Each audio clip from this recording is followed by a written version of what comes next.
আব্বু, এখানে একটা ঝাড়ু 5 টাকায় বিক্রি হয়, তো মুম্বাইতে কত দামে বিক্রি হবে? बेटा मुंबई में अनेक दाम में बिक्री होगा, 3 गुना 4 गुना दाम में बिक्री होगा। लेकिन तुम एक काम करो बेटा, अभी हिंदी बोलना सीख लो। मुंबई में कोई बांग्ला नहीं समझेगा। আমি হিন্দি বলতে পারি না, কিন্তু বুঝতে সব পারি। शुद्ध बूझले होवे ना, सिर्फ समझने से काम नहीं चलेगा, बोलना भी पड़ेगा। আচ্ছা, চেষ্টা করছি। हाँ, बोलो। আমি আমি মুম্বাই থেকে যাব, তখন সব हमारे आगे पीछे घूमेगा। लगता है रिहाना आ गई। रिहाना आ गई।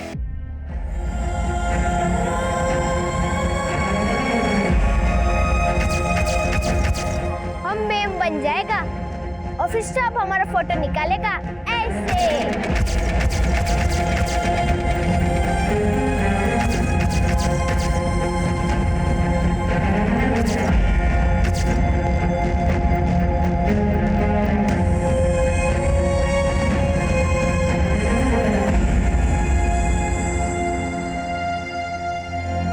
चलो चलो, ये सब लोग ताली बजाओ। बात हो गई। हाँ 2 मिनट बेटा, भात बन गया। तुम खेलो, मैं जल्दी खाना देती हूँ। চলো এখন বসে পড়ো, এখন আমরা পাঞ্চিউর খেলবো। চলো পাঞ্চিউর।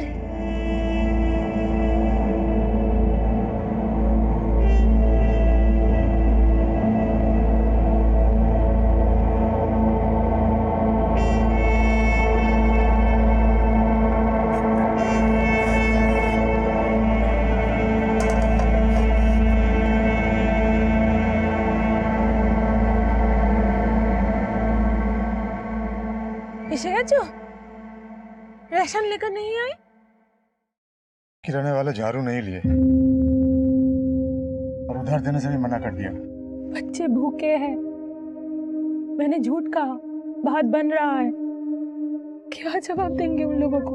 চলো চলো, সবাই ঘুমিয়ে পড়ো, আমি তোমাদের গান শোনাবো। চলো শুয়ে পড়ো সবাই। ভুক লাগিয়ে? হ্যাঁ জানি খিদে পেয়েছে, কিন্তু এখন ভাত তৈরি হতে সময় লাগবে না। আমি তোমাদের গান শোনাবো, চলো শুয়ে পড়ো, শুয়ে যাও।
पैसे देख क्या रहे हो पापा? चलो पैसे डालो मेरे पिगी बैंक में। बेटा आप अपने पापा से रोज रोज अपने पिगी बैंक में पैसे डलवाते हो, क्या करोगे आप इतने सारे पैसों का? मैं बड़ी होके पेरिस जाऊंगी अकेले। पापा को साथ लेकर नहीं जाओगे? और बेटा वहाँ पर आप अकेले खो गए तो? जब पापा पुलिस ऑफिसर है तो खोने का क्या डर? अगर खो गई तो आप मुझे ढूंढ लेना। हर उम्र में अलग अलग ख्वाहिशें होती हैं। बड़े होने के बाद जब ख्वाहिशें टूटती हैं तो हम समझौता करना भी सीख जाते हैं, लेकिन जब बचपन में ख्वाहिश टूटती है तो समझौते की खुराक इतनी आसानी से हजम नहीं होती। ये केस रिहाना की एक ऐसी टूटी ख्वाहिश का दर्द था जिससे समझौता करना नामुमकिन था। उसकी जिंदगी तकलीफों के अंबार से भरी पड़ी थी। उसके सवालों का किसी के पास जवाब नहीं था। उसकी आप बीती झकझोर कर रख देने वाली थी। महज 12 साल की उम्र में उसके दोस्तों से कहीं ज्यादा उसके दुश्मन, जो उसका नामो निशान तक मिटा देना चाहते हैं। आप सोच रहे होंगे कि ऐसा क्या किया होगा उस मासूम बच्ची ने जो इतने सारे लोग उससे इतनी गहरी नफरत पाले बैठे हैं। रिहाना बेटा आजा जल्दी जल्दी, एप्पल खा लो। रिहाना बेटा आजा। बेटा एप्पल खाने के बाद तुझे दवाई भी तो खानी है।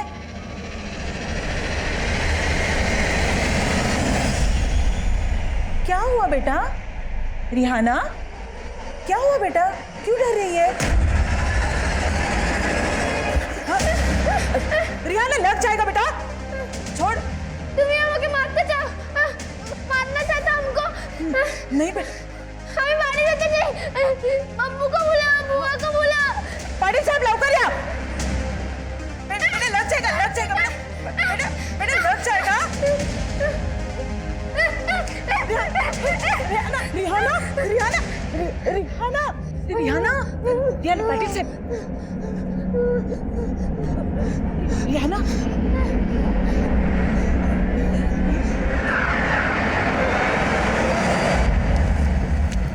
लीजिए बस। हाँ हाँ तुम डॉक्टर को बुलाओ ना, मैं पहुंचती हूँ। प्लीज आप जल्दी आ जाइए, रिहाना को सिर्फ आप ही काबू कर सकती हो। हाँ हाँ मेरी बेटी को ट्यूशन छोड़ के ही पहुंचती हूँ। Okay Rewa, Rewa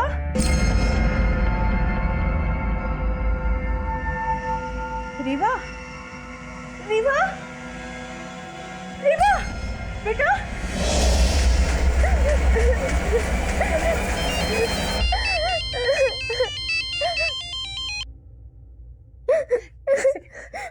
hello Ratna madam, ये तो सिर्फ ट्रेलर था।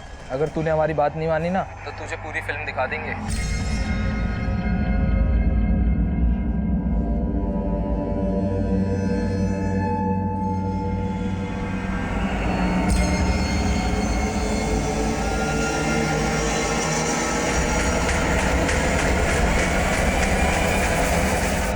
रिहाना ठीक है अभी?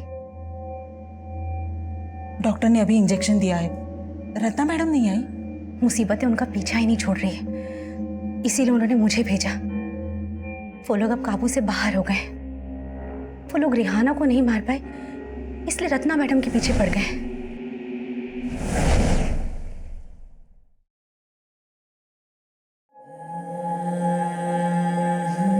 देखो रत्ना, तुम रिहाना का हौसला हो। अब इतनी दूर आने के बाद अगर तुम भी पीछे हट गई तो उस बच्ची पे क्या बीतेगी? ऊपर से भले ही वो जिंदा रहे, लेकिन अंदर से वो टूट जाएगी। मैं तो अपनी पूरी जिंदगी उस बच्ची के नाम कर दी थी अजय सर, पर मैं भूल गई थी कि मैं भी एक माँ हूँ और मेरी बेटी को भी मेरी ज़रूरत है।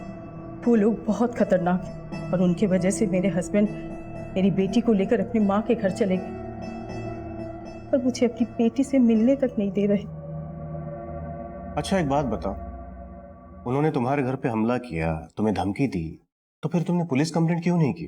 क्या फायदा, पुलिस ने अब तक क्या क्या जॉब करेगी।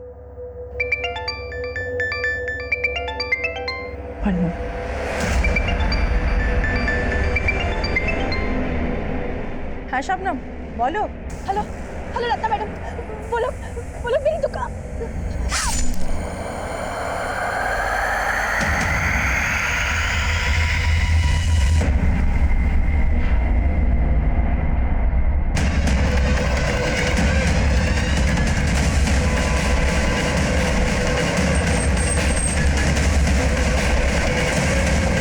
पीछे हटो।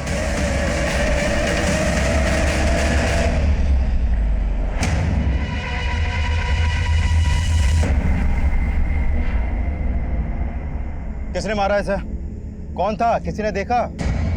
अरे अम्मी अम्मी अम्मी अम्मी उठो। पीछे करो। अम्मी अम्मी उठो ना अम्मी। पीछे हटो। छोड़ो मुझे अम्मी के पास जाना है। छोड़ो मुझे।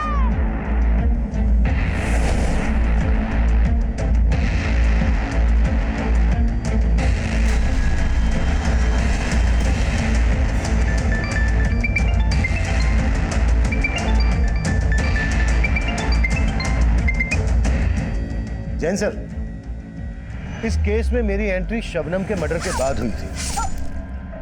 तब शबनम मर्डर केस रिहाना के केस से जुड़ा माना जा रहा था। यह केस एक ऐसे ह्यूमन एंगल से जुड़ा था जिसमें भूखमरी से लड़ रही रिहाना एक कभी ना खत्म होने वाली लड़ाई लड़ रही थी, और यह लड़ाई उसे वेस्ट बंगाल से मुंबई ले आई थी। और तब मैं भी उसके इस दर्दनाक सफर का हिस्सा बन गया था।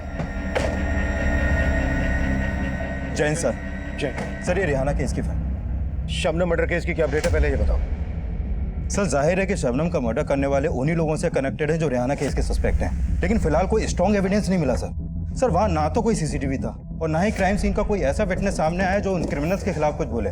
सब डरे हुए हैं सर। क्यों डरे हुए हैं?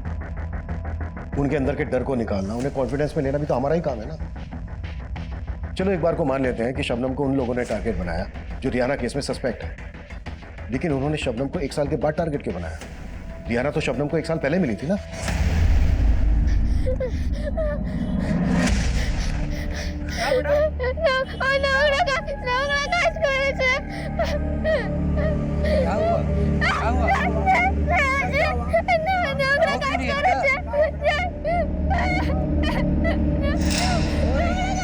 अम्मी, अरे बताओ क्या हुआ? हटो हटो हटो हटो। किसकी बात कर रही है? रोंगड़ा काज करे थे, रोंगड़ा काज करे थे, रोंगड़ा काज। कहाँ रहती है? घर कहाँ है? डरो मत, मुझे बताओ। रोंगड़ा काज करे थे। বাড়ি কোথায়?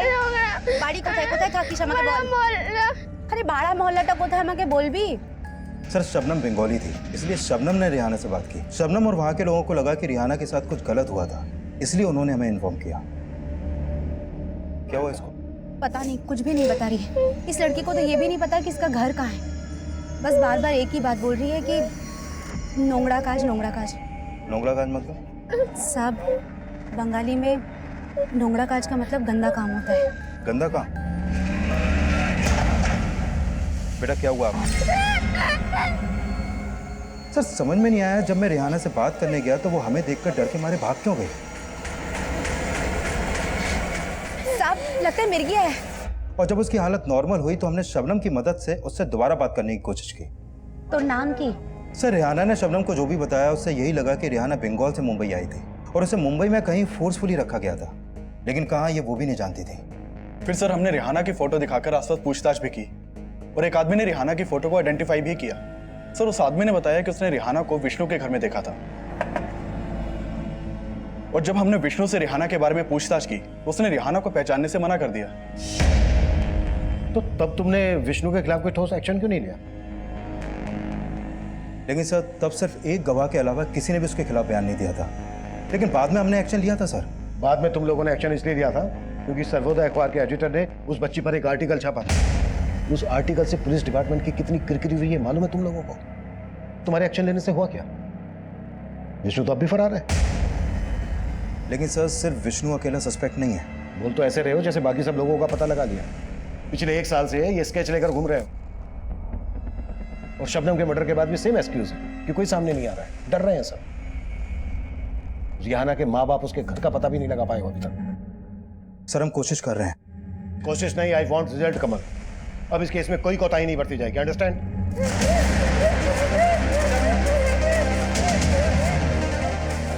हेलो रत्ना मैडम, आपने रिहाना को जो बुक दी थी वो गुस्से में फाड़े जा रही है। हाँ सुनिधि, मैं जानती हूँ कि रिहाना मुझसे मिलना चाहती है, पर मैं अभी अपनी बेटी रिवा से मिलने जा रही हूँ। लेकिन मैडम रिहाना भी तो आपकी बेटी जैसी है, प्लीज एक बार आने की कोशिश कीजिए। हाँ हाँ मैं समझती हूँ, मैं टाइम निकाल के आऊँगी। ओके रिहाना, रिहाना बेटा।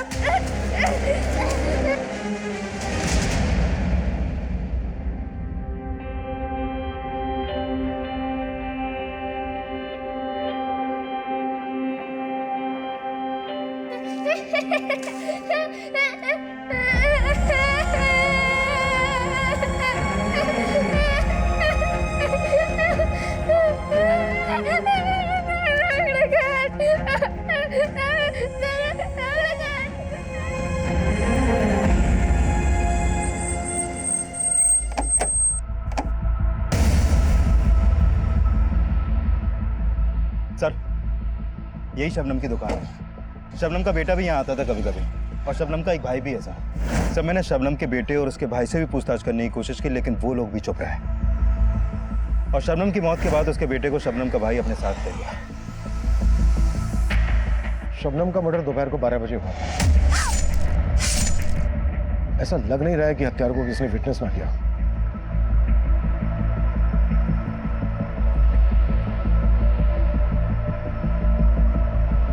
Hey!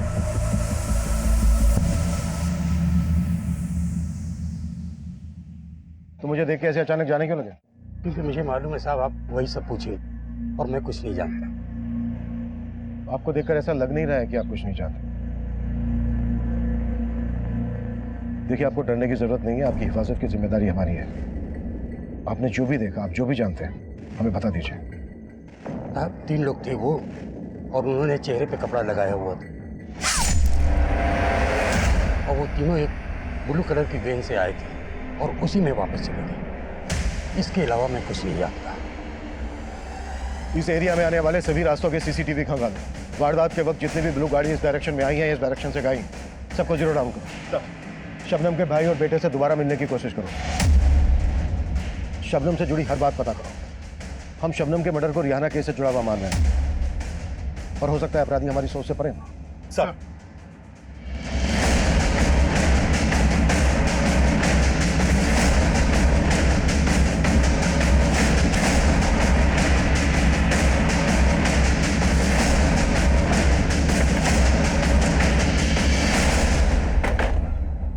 तुम लोग यहीं पे वेट करो।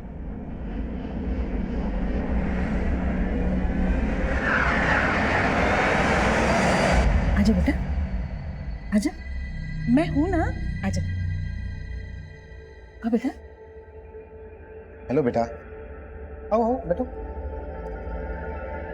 नहीं, ठीक है, अगर आपको मुझसे बात नहीं करनी, कोई बात नहीं, आप मत करो।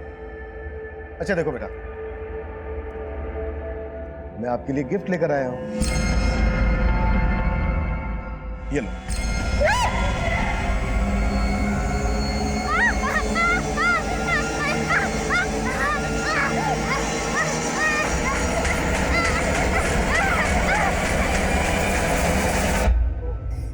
डर मत बेटा, मैं हूं ना। सर समझ में नहीं आया, जब मैं रिहाना से बात करने गया तो वो हमें देखकर डर के मारे भाग क्यों गई? रिहाना जब भी किसी को पुलिस की वर्दी में देखती थी तो उसकी बेचैनी और ज्यादा बढ़ जाती थी। ये इस केस का एक ऐसा रहस्य था जिसकी असल वजह तब तक ढूंढी ही नहीं गई थी। और सवाल यह भी था कि अगर रिहाना पुलिस वालों को देखकर डर रही थी तो विष्णु ने उसके साथ ऐसा क्या किया था, और वो नोंगरा काज ऐसा क्या गलत काम था जिसका रिहाना बार बार जिक्र कर रही थी। इन सवालों की सतह में कई चौंकाने वाले राज दफन थे, और हमारी सबसे बड़ी लाचारी यह थी कि पिछले 1 साल से रिहाना अपने परिवार से दूर थी, और हम चाहकर भी यह पता लगाने में नाकाम थे कि रिहाना का परिवार तब कहां था। तब हमारी इन्वेस्टिगेशन की अगली कड़ी रत्ना थी। शबनम के मर्डर के बाद रिहाना ही नहीं, रत्ना की जिंदगी भी खतरे में थी। आपके घर पर हमला हुआ था, आपकी बेटी को आपके घर पर बांध दिया गया था। हाँ सर, उन्होंने मुझे फोन पे धमकी दी थी। लेकिन मेरी टीम ने मुझे इस बारे में कुछ नहीं बताया। क्योंकि मैंने उन्हें बताया ही नहीं था। मेरा तो उन पर से भरोसा ही उठ चुका है। और क्या मैं नहीं बताऊंगी तो पुलिस का फर्ज नहीं बनता कि इस केस को हैंडल करे? बीच बाजार में शबनम का, आपको बताने से क्या फायदा? Sir, I am sorry to say, लेकिन अभी तक आप रिहाना के घर का पता नहीं लगा पाए। आप गुनहगारों को पकड़ पाएंगे? अजय जी, मैं जानता हूं आप हमारे डिपार्टमेंट के खिलाफ कुछ ना कुछ लिखते आए। सर, हमारा काम ही है सच्ची खबर लोगों तक पहुंचाना, और वैसे भी इस केस में पुलिस ने एक्शन मेरे खबर के बाद ही लिया था, और इस खबर के बाद ही रिहाना का मेडिकल टेस्ट करवाया गया था। हाँ सर, इससे पहले तो पुलिस ये तक नहीं मान रही थी कि उस बच्चे के साथ नोंगरा काज, यानी कि she was raped several times. उस बच्ची ने हिंदी तक नहीं बोल पाती, और उसके लिए एक ऐसा ट्रांसलेटर रखा गया है जो कि उसे कभी समझ ही नहीं पाया। मैं तो ह्यूमैनिटी ग्राउंड से अपने कॉलेज से स्केड्यूल निकाल कर उस बच्ची के लिए ट्रांसलेटर बनी। मैं 15 दिन धरे विष्णुर घरे छिलाम। ये बोल रही है कि 15 दिन से ये विष्णु के घर पे रह रही थी और उसके हाथ बीती को समझी और उसके बिहाफ में कोर्ट में हियरिंग में शामिल हुई।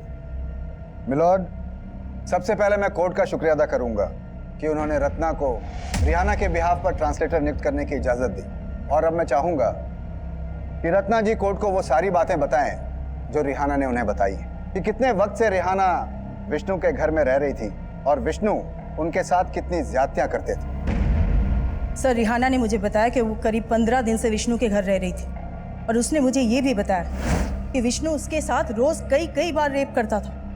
मिलॉर्ड, रिहाना के साथ विष्णु जानवरों की तरह पेश आता था। वो रिहाना का सिर्फ रेप ही नहीं करता था, बल्कि उसके बदन को नोचता था, खसोटता था, जिसकी गवाही रिहाना की ये मेडिकल रिपोर्ट दे रही है। Objection my lord, Rihana Vishnu के साथ सिर्फ 15 दिन के लिए रही थी, लेकिन उसकी मेडिकल रिपोर्ट से ये बात भी सामने आई है कि रिहाना का कई महीनों से रेप किया जा रहा था, सिर्फ 15 दिनों से नहीं। इससे ये साबित नहीं होता कि विष्णु जी ने ही उसका रेप किया है।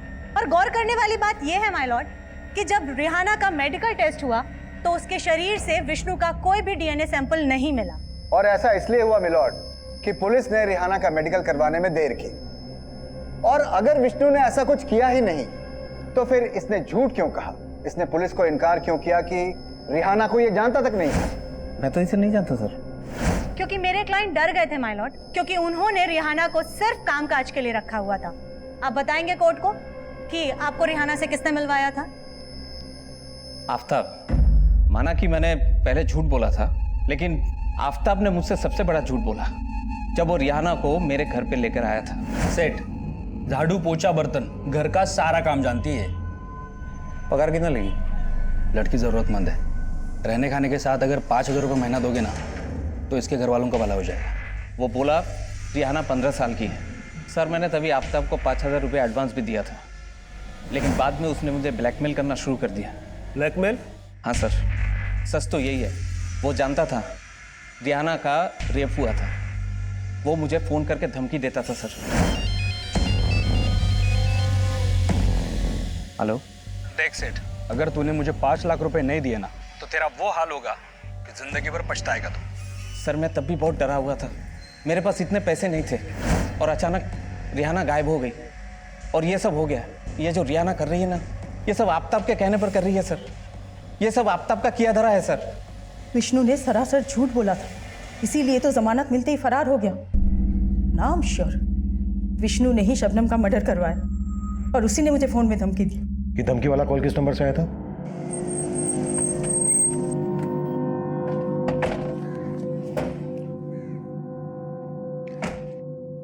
पाटिल, इस नंबर की डिटेल निकालो।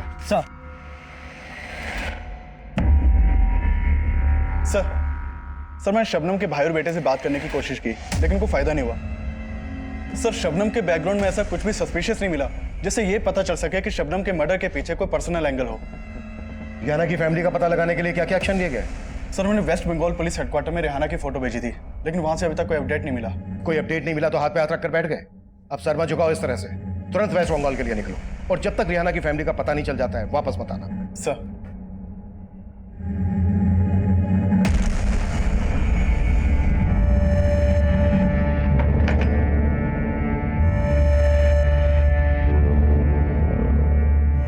और कितने दिन यहाँ रखोगे मुझे? यहाँ से निकलेगा तो मौत मिलेगी। इतनी जिंदगी बची है ना, जी ले आराम से।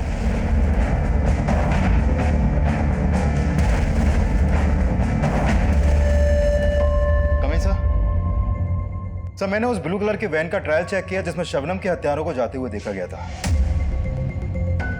सर, शबनम की दुकान से करीब आधा किलोमीटर दूर एक सीसीटीवी में सेम वैसी ही एक ब्लू वैन कैप्चर हुई है। सर, शबनम की हत्या से कुछ ही देर पहले ये वैन शबनम की दुकान की तरफ गई और करीब 20 मिनट बाद ये वैन उसी तरफ से वापस आई। सर, उस आदमी ने इस वैन को आइडेंटिफाई कर लिया जिसने स्टेटमेंट दिया था। सर, गाड़ी का ये नंबर फेक है, लेकिन इन क्रिमिनल्स तक पहुंचने की हर पॉसिबिलिटीज पर काम कर रहा हूं मैं। इस क्राइम सीन का डम डेटा भी निकलवा लिया है, वहां से कोई ना कोई सस्पिशियस नंबर तो जरूर मिलेगा। और ये दोनों कब मिलेंगे? विष्णु ने कोर्ट में स्टेटमेंट दिया था कि आफ्ताब रिहाना को उसके पास लेकर आया था। आफ्ताब के जरिए हम रिहाना के घर वालों तक पहुंच सकते हैं। सर, ये आफ्ताब जोगेश्वरी में रहता था। विष्णु के कॉल रिकॉर्ड में इसका नंबर मिला था, लेकिन अभी इसका नंबर भी बंद है और जोगेश्वरी की इसकी चौल भी है। सर, आफ्ताब के गायब होने के बाद हमें लगा था कि विष्णु सही बोल रहा है, लेकिन फिर अचानक से विष्णु भी गायब हो गया। सर, आफ्ताब के बारे में अभी तक हमने जो भी पता किया उससे लगता नहीं है कि ये कोई बड़ा गेम कर सकता है। ये एक मामूली सा पिंप है सर। हो सकता है कि रिहाना की दलाली करता हो और रिहाना के साथ रेप करने वाले इसी के कस्टमर हो, क्योंकि सर बाद में रिहाना ने यह भी बोला था कि कई लोगों ने उसके साथ रेप किया था। आफ्ताब के बाद इस सलीम का नाम भी काफी उछला था। सर सलीम का नंबर आफ्ताब के कॉल रिकॉर्ड में मिला था और ये तब से फरार है। हमें इस सलीम की कहानी को भी समझना होगा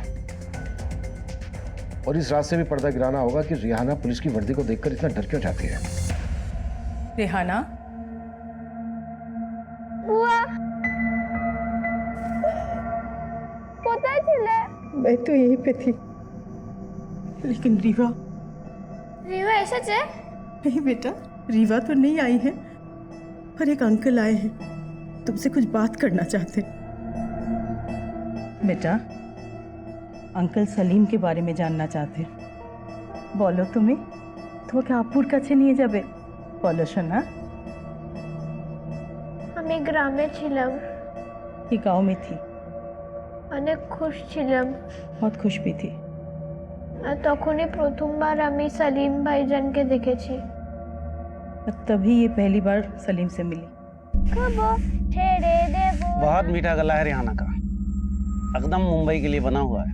तो ऐसे बोल रहा है जैसे इसको गवैया बना देगा। वो हमारा इतना पहचान का, लेकिन मुंबई में हम अच्छा काम दिलवा सकते हैं। अपने यहाँ का तमाम लड़की हैं जो लोगों के घरे में चौका बर्तन करती हैं, बहुत पैसा भेजती है अपने अपने घर। वो तो है, लेकिन मेरा दिल नहीं मानता रिहाना को इतना दूर भेजने के लिए। सोच लो, घर में खाने के लाले पड़े हैं, 2 वक्त का खाना नसीब हो जाएगा। সত্যি ভাইজান আমি বহুত পয়সা কামাবো। हाँ रिहाना, बहुत पैसा कमाओगी तुम। আব্বু আব্বু আমাকে পাঠাও না মুম্বাই, আব্বু আমি অনেক পয়সা কামাবো। तो मुंबई तुम्हें सलीम लेकर आया था?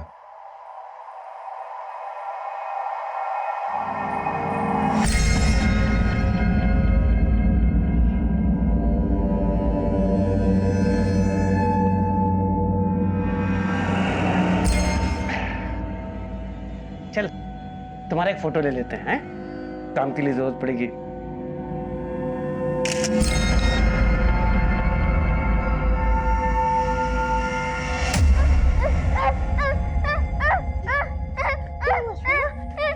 सब ठीक हो जाएगा। कुछ ठीक नहीं होगा। আমাকে ঘরে নিয়ে যাও আব্বू, अब्बू सब ठीक करेगा। हमारा अब्बू आएगा, सब ठीक करेगा। हमारा अब्बू को नहीं आओ। अंकल नहीं आएंगे, अंकल मिलाएंगे तुम्हें। हाँ बेटा, अंकल मिलाएंगे। उन बातों का बार बार जिक्र रिहाना पर बहुत बुरा असर डाल रहा है। बेचारी 1 साल से लड़ रही है, ना ही उसे इंसाफ मिला ना घर। पुलिस वाले समेत न जाने कितने गुनहगार है उसके। पुलिस तो उसका रहने का सही इंतजाम तक नहीं कर पाई। उसे एक ऐसा एनजीओ में रखा गया जहाँ पे काम करने वाली औरतें तक उसे मॉलेस्ट करती थी। और जब रिहाना ने ये सब कोर्ट में कहा तो उसे किसी तरह इस एनजीओ में लाया गया।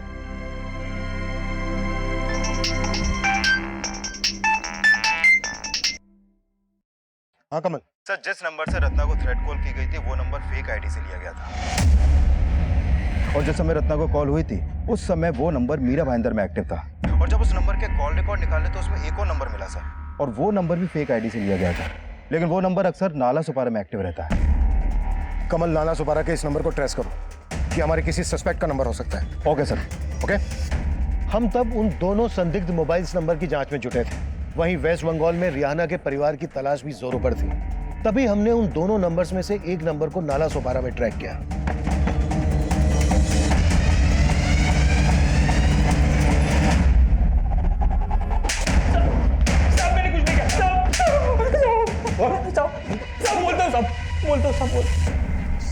साहब मैं मानता हूँ कि मैंने रिहाना को विष्णु शेट्टी के घर पे पहुंचाया था, लेकिन सलीम पहले उसे मेरे पास लेके आया था, क्योंकि सलीम जिस मोहल्ले में रहता है उसके पड़ोसियों को पता चल गया कि सलीम रिहाना का रेप करता था। लेकिन तूने बड़ा सहारा दिया रिहाना को। तूने भी तो वही किया जो सलीम कर रहा था।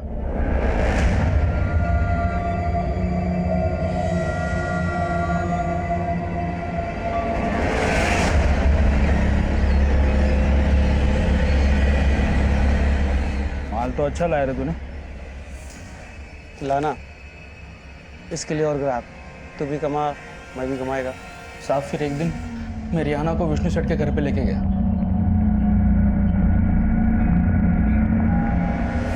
उसके बाद वो उसका परमानेंट कस्टमर बन गया। 15 दिन रिहाना उसके पास ही थी साहब, लेकिन मौका देख के रिहाना वहाँ से भाग निकली और पुलिस विष्णु सेठ के घर पे पहुँच गई। विष्णु सेठ ने फ़ोन करके मुझे सब कुछ बता दिया, तो साहब मैं डर गया और गायब हो गया। लेकिन विष्णु तो बोल रहा था कि तू उसको ब्लैकमेल कर रहा था और रिहाना ने वही किया जो तूने उससे करने के लिए कहा था। झूठ बोल रहा था साहब। इस वक्त विष्णु कहाँ है? मालूम नहीं साहब। और सलीम? उसके बारे में पता नहीं मुझे साहब। इस नंबर से तुझे कॉल कौन करता था? सलीम, लेकिन मुझे नहीं पता साहब कि सलीम अभी कहाँ पे। इसी नंबर से प्रोफेसर रत्ना को भी कॉल किया गया था, धमकी दी गई थी, उनकी बेटी को घर पर बांध दिया गया था। तेरे कहने का मतलब है ये सब सलीम कर रहा था? साहब वो तो नहीं पता, लेकिन सलीम अकेला नहीं कर रहा होगा, वो लोग करवा रहे होंगे उससे। वो कौन लोग? तू वहाँ आराम से दारू पी रहा है और मैं यहाँ पे वड़ा पाव खा खा के पक गया हूँ। मेरे को निकाल यहाँ से, तो अगर मेरा माथा ठनक गया ना तो सीधा पुलिस के पास जाके सबके काले चिट्टे खोल दूंगा मैं। अरे मैं खुद फंसा हुआ हूँ उन पुलिस वालों को रिहाना का ग्राहक बना के। गलती की मैंने। अरे खुद को बचाने के लिए मेरी मार रहे हैं। वो जो बोल रहा है मुझे करना पड़ रहा है।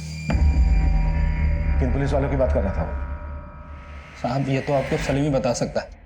मैं ना ही सलीम के बारे में जानता हूँ, ना ही विष्णु के बारे में, और ना ही उन पुलिस वालों के बारे में।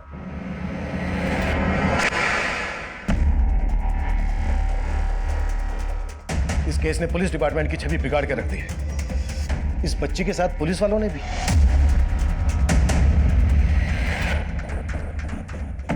डिस्गस्टिंग। अगर तुम लोगों ने थोड़ी भी चौकसी बरती होती ना तो आज सारे क्रिमिनल्स अंदर होते। अगर मीडिया ये इशू नहीं उठाता ना तो जितना तुम लोगों ने किया है वो भी नहीं करते। अब सर झुकाने से क्या होगा?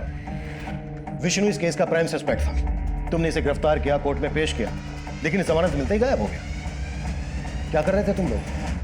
इतनी सी निगरानी नहीं रख पाए इस पर? कहीं ऐसा तो नहीं है कि तुम भी? सर अगर आपको वाकई में लग रहा है कि मैं उन क्रिमिनल्स के साथ हूं तो आप मुझे इस केस से हटा दीजिए।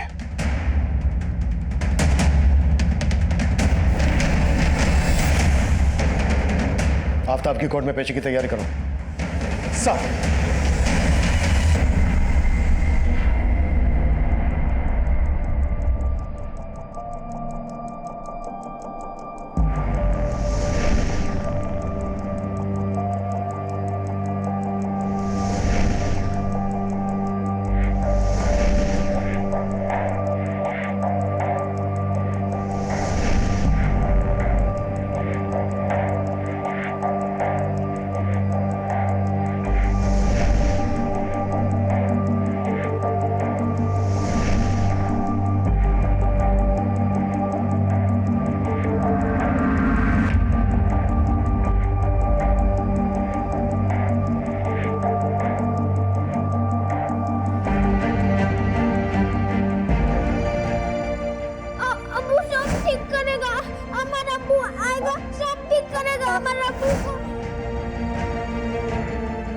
इस केस के दौरान जब जब मैंने मेरी बेटी का चेहरा देखा तब तब मुझे रिहाना की मायूसी का ख्याल आया। महज 12 साल की बच्ची इतनी तकलीफ में होने के बावजूद इतने लंबे समय तक अपने माँ बाप, अपने घर, अपने भाई बहनों से दूर थी। पर तब मैं ये सोच रहा था कि भले ही उसके क्रिमिनल्स देर से मिले, पर उस बच्ची को उसका परिवार जल्द से जल्द मिल जाना चाहिए। लेकिन इस केस में एक और तूफान अभी आना बाकी था, एक ऐसा तूफान जो फिर से सबको झकझोर कर रख देने वाला था। रिहाना, क्या हुआ था आपके साथ? कुछ तो बताइए रिहाना, क्या हुआ था आपके साथ?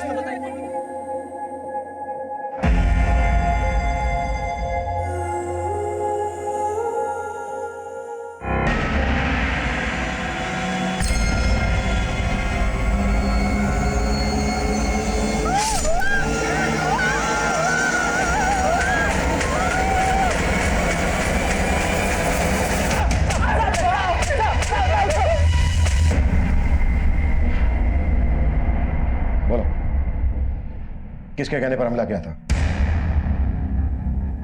पाटिल, जब तक ये मुंह ना खोले ना, हाथ रुकना नहीं चाहिए।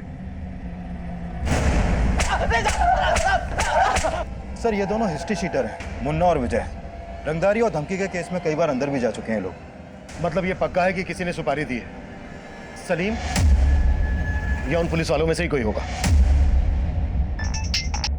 हाँ गौतम। सर रिहाना के गांव का पता चल गया है। गंगा सागर के बड़ा गांव में रहती है रिहाना, और मैं रिहाना के घर ही जा रहा हूँ। ग्रेट। रियाना के परिवार वालों से मिलने के बाद भी मुझे कॉल करना। ओके? Okay sir.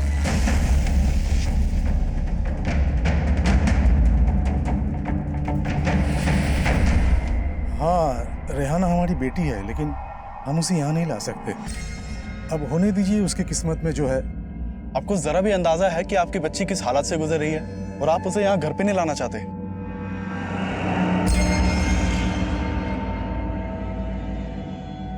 अगर रियाना के घर वाले रियाना को वापस नहीं बुलाना चाहते तो इसका तो यही मतलब है कि उन्होंने खुद सलीम को रियाना को बेचा होगा। सर मुझे भी यही लग रहा है। सर मैंने यहाँ सलीम के बारे में भी पता किया। सलीम यहीं का रहने वाला था और काफी सालों से मुंबई में रह रहा था। सर इस सलीम के आगे पीछे कोई भी नहीं है।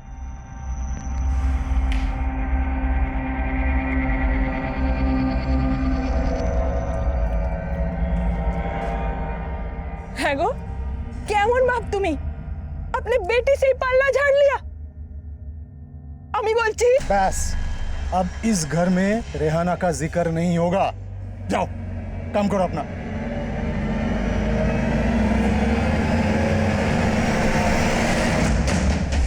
সত্যি আমার আব্বু মিল গয়া? हाँ बेटा, तुम्हारे अब्बू मिल गए, लेकिन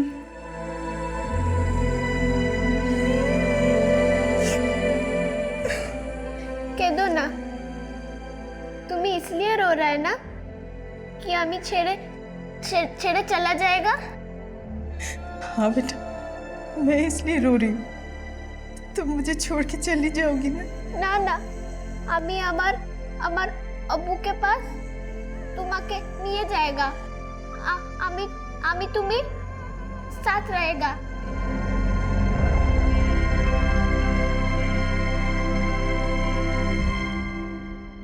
मिलॉर्ड, ये बात बिल्कुल साफ है कि इन दोनों ने रिहाना को जान से मारने की कोशिश की। मैं कोर्ट से ये चाहूंगा मिलॉर्ड कि पुलिस को इनके रिमांड की इजाजत दी जाए ताकि ये सच को कबूल कर सके कि विष्णु ने ही इन दोनों सुपारी किलर्स को रिहाना को जान से मारने के लिए भेजा था। ऑब्जेक्शन मिलॉर्ड, ये दोनों आदमी मेरे क्लाइंट विष्णु के हो ही नहीं सकते हैं। मुझे इस केस के इन्वेस्टिगेटिव ऑफिसर से कुछ क्वेश्चन पूछने की इजाजत दी जाए। इजाजत है। मुझे नहीं लगता कि इन दोनों हमलावरों ने आप जैसे ऑफिसर के सामने अभी तक अपना मुंह नहीं खोला होगा। ये दोनों प्रोफेशनल क्रिमिनल्स हैं। इनकी क्रिमिनल बैकग्राउंड है सर। तो कहीं ऐसा तो नहीं कि इन दोनों ने अपनी स्टेटमेंट दे दी हो और आप इनकी स्टेटमेंट को दबा रहे हैं? वकील साहिबा, हमारी ऐसी कोई इंटेंशन नहीं। इंटेंशन हो भी सकती है माय लॉर्ड। ये सब उन पुलिस वालों को बचाने की चाल है जिनके ऊपर इल्जाम है कि उन्होंने रिहाना का रेप किया है और इस वक्त वो लोग फरार हैं। ये लोग अपने डिपार्टमेंट के उन लोगों को बचा रहे हैं और इन हमलावरों के स्टेटमेंट को मैनिपुलेट करके, घुमा फिरा करके कैसे भी मेरे क्लाइंट विष्णु को दोषी साबित करने पर लगे हुए। ऑब्जेक्शन मिलॉर्ड, ऐसा कुछ भी नहीं है। जबकि आफ्ताब ने भी यही स्टेटमेंट दी है कि विष्णु उसका ग्राहक था और वो रिहाना से धंधा करवा रहा था और रिहाना को प्लांट करके विष्णु को ब्लैकमेल कर रहा था। ऑब्जेक्शन मिलॉर्ड, ये बेवजह विक्टिम पे घिनौना इल्जाम लगा रही है। रिहाना बच्ची जरूर थी माय लॉर्ड, लेकिन उसको अच्छे से पता था कि बंगाल से मुंबई आकर के उसको क्या काम करना है और रिहाना के अब्बू की स्टेटमेंट भी इसी ओर इशारा करती है। मैं रिहाना का अब्बू हूँ। मैं नहीं चाहता कि रिहाना यहाँ आए। वो जहाँ है वहीं रहे। अब उससे हमारा कोई संबंध नहीं है। हम उसे अपनाना नहीं चाहते। ऑफिसर, रिहाना के अब्बू की स्टेटमेंट के बाद आपने क्या थ्योरी बनाई, क्या मैं जान सकती हूँ? हो सकता है रिहाना के अब्बू ने रिहाना को जानबूझकर बेचा। परफेक्ट। इसका मतलब है कि रिहाना के अब्बू ने रिहाना को प्रोस्टिट्यूट बनाया और वो अपने दलाल आफ्ताब के कहने पर मेरे क्लाइंट विष्णु को ब्लैकमेल करने की साजिश में शामिल थी। जज साहब, ये सरासर झूठ है। ये रिहाना को इस तरह बदनाम नहीं कर सकते। रत्ना जी, आप रिहाना के बिहाफ में वही बोल सकती हैं जो रिहाना ने आपको बताया है और आइंदा से तभी बोलिएगा जब आपसे पूछा जाए। आप बैठ सकती हैं। माय लॉर्ड, मुझे लगता है कि रत्ना जी रिहाना को लेकर के इतना जज्बाती हो गई हैं कि उसको बचाने के लिए खुद घायल हो गई थी और मुझे ऐसा लगता है कि ये रिहाना की बातों को इसी नजरिए से लेती हैं कि रिहाना दोषी नहीं है।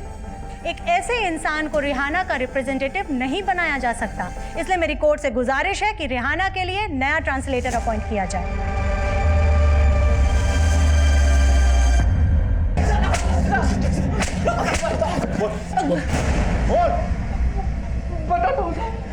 बताता हूँ।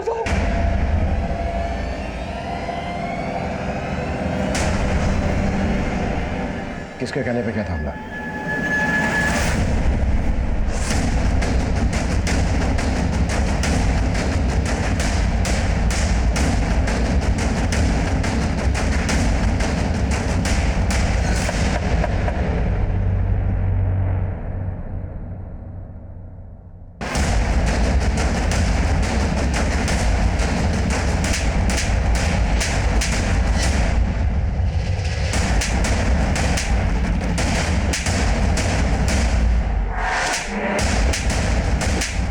Order order. Now I am going to announce the verdict of the case. अदालत मानती है कि रियाना ऐसी विक्टिम है जिसका भरोसा तोड़ा गया है, और सबसे पहले भरोसा तोड़ा है सलीम ने, क्योंकि सलीम ने रियाना से झूठा वादा किया और उसे धोखे से मुंबई लाकर उसके साथ बलात्कार किया, और उसी की वजह से रिहाना को इन दो गैर जिम्मेदार पुलिस कांस्टेबल्स विक्रांत शिंदे और सुरेश पाठारे ने भी अपने हवस का शिकार बनाया। और फिर सलीम ने रिहाना को आफताब को बेचकर उसे प्रोस्टिट्यूशन में धकेलने का घिनौना अपराध किया, और फिर आफताब से रिहाना विष्णु की दरिंदगी का शिकार बन गई। विष्णु ने रिहाना का न सिर्फ बलात्कार किया बल्कि उस पर इतना जुल्म किया कि उसके बाद रिहाना वहां से अपनी जान बचाकर भाग गई, और उसके बाद विष्णु को पुलिस कांस्टेबल विक्रांत शिंदे और सुरेश पाठारे ने गायब कर दिया।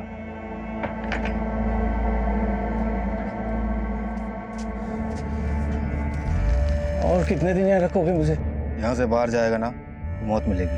जितनी जिंदगी बची है जी ले। क्योंकि इन्होंने सलीम के साथ मिलकर ऐसी आपराधिक साजिश रची जिसमें इन्होंने रत्ना और उसकी बेटी को टारगेट किया और मुन्ना और विजय के हाथों शबनम की हत्या करवा दी, और रिहाना को जान से मारने की कोशिश भी की। तमाम सबूतों और गवाहों को मद्देनजर रखते हुए यह अदालत इन सभी आरोपियों को उम्र कैद की सजा का हुक्म देती है।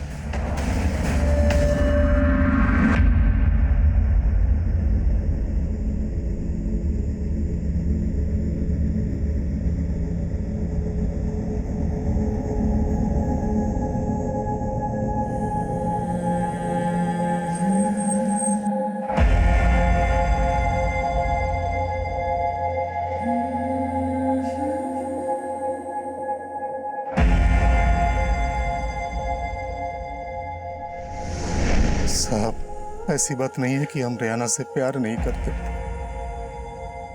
लेकिन मुंबई जाके उसे लाने का पैसा नहीं है हमारे पास। हम आपसे माफी चाहेंगे कि आपकी ये परेशानी हम पहले नहीं समझ पाए, पर इसके लिए आपको खर्चा उठाने की जरूरत नहीं है। हम रिहाना को खुद यहाँ पहुंचा देंगे।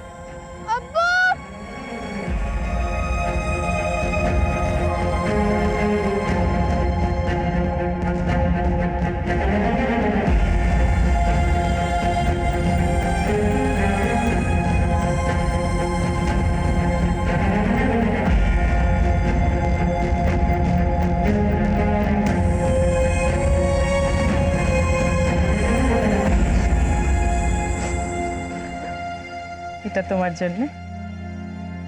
আমাকে এই চাল রত্না বুয়া দিয়েছে।